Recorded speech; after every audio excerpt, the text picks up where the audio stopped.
Hi, I'm Mina from Blue White, and in this video, I'll demonstrate how to replace the diaphragm in the pressure relief valve.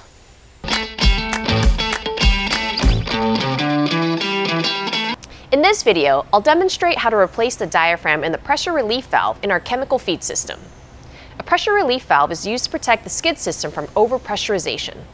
When the system can no longer hold pressure, the diaphragm may need to be replaced in the pressure relief valve. You'll need kit PRV, which includes a new diaphragm and a new 150 psi spring. But before we replace the diaphragm, it's essential to practice safety. Always wear safety glasses and gloves when working on the skid. Some other items we recommend are a pressure adjustment tool, flathead screwdriver, or the dime screwdriver, 5/16 Allen wrench, and a rag. Safety tip: be sure to relieve pressure in the discharge side of the skid before performing any maintenance. Also, always flush the chemical lines with water before performing any maintenance. To replace the diaphragm in the pressure relief valve, begin by removing the pressure relief valve from the skid.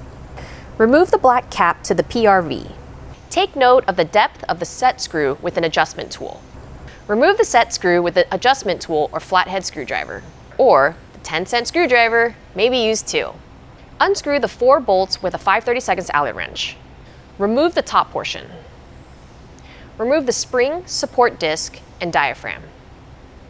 Clean the valve seat with a cloth and inspect the valve seat area for any damages such as nicks or corrosion. Also, ensure that the sealing surface is clean of debris or cracks.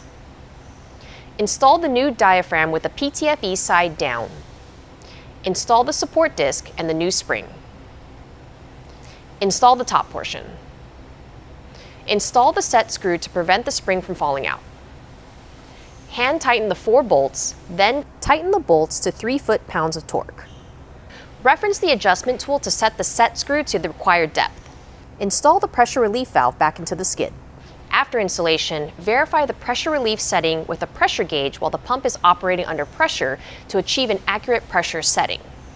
If you don't have a pressure gauge in your system, the BPV PRV can be estimated as 1 revolution equaling 25 psi. And that's how to replace the diaphragm in the pressure relief valve. For further questions or assistance, please reach out to us at customerservice@blue-white.com. Thank you for watching this episode of the Blue White Academy. For more information, please visit blue-white.com.